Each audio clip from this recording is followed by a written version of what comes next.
Welcome to the Journey to Pentecost miniseries with Diana Romero, host of the Integrated Life podcast. Let's get into today's message and join the journey.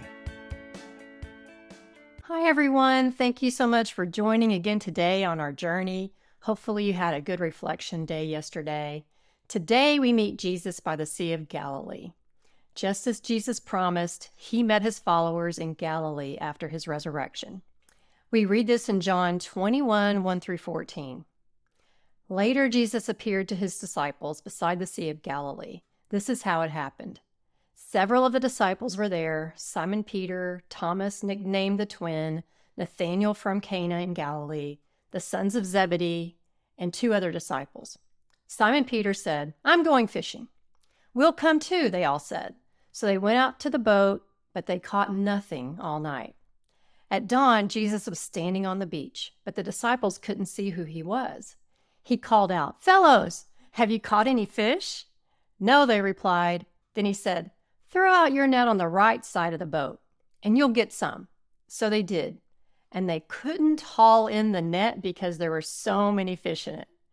Then the disciple Jesus loved, and that's John, that's who he calls himself, the disciple Jesus loved, called to Peter, "It's the Lord." When Simon Peter heard that it was the Lord, he put on his tunic, for he had stripped for work, so he had stripped off his outer tunic, and jumped into the water and headed to shore. The others stayed with the boat and pulled the loaded net to the shore, for they were only about 100 yards away from the shore. When they got there, they found breakfast waiting on them: fish cooking over a charcoal fire and some bread. "Bring some of the fish you've caught," Jesus said. So Simon Peter went aboard and dragged the net to shore. There were 153 large fish. I love that they counted them this time. Yet the net hadn't torn. "Now come and have some breakfast," Jesus said. None of the disciples dared to ask him, "Who are you?" They all knew it was the Lord. Then Jesus served them bread and fish. I love this part of the story because it reminds me of Jesus and his servant heart. He served the disciples at the Last Supper, and he washed their feet. And then here, when they meet him again in Galilee, he's making breakfast for them and he's serving them again. And I just love that picture of the heart of the servant, which is what Jesus wants us to be too. This is the third time Jesus had appeared to his disciples since he had been raised from the dead. There's so much that we could talk about in this passage of scripture, but what captures my attention is that Jesus wanted to reconnect with his disciples. It was a very similar day to many they must have had while serving him in his ministry. They broke bread, they had fish, and fellowshiped by the Sea of Galilee.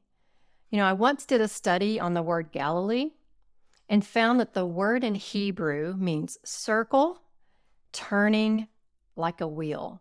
Now, if you've ever been to the Sea of Galilee, which I have had the great fortune to be able to have gone there, it is like a circle. So I think it's appropriately named, but it is like a turning though. And a lot of times there were storms in the Sea of Galilee, so maybe that's why it has this meaning. For many of the disciples, especially Peter, James, and John, their journey with Jesus started at the Sea of Galilee.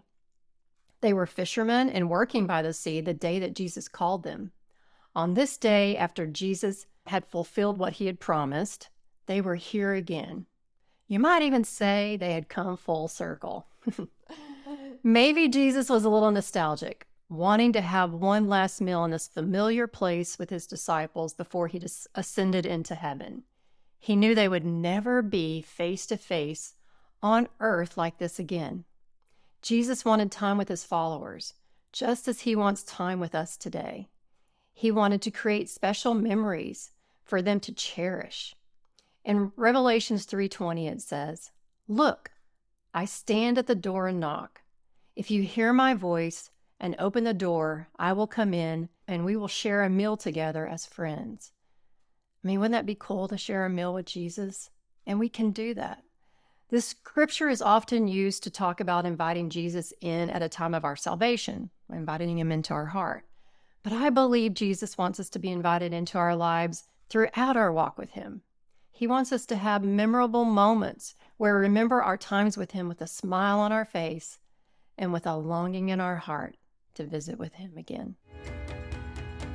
Thank you for joining the Journey to Pentecost mini-series. To join the community and connect with Diana, follow the links in the show notes. If you enjoyed this episode, be sure to subscribe to this podcast.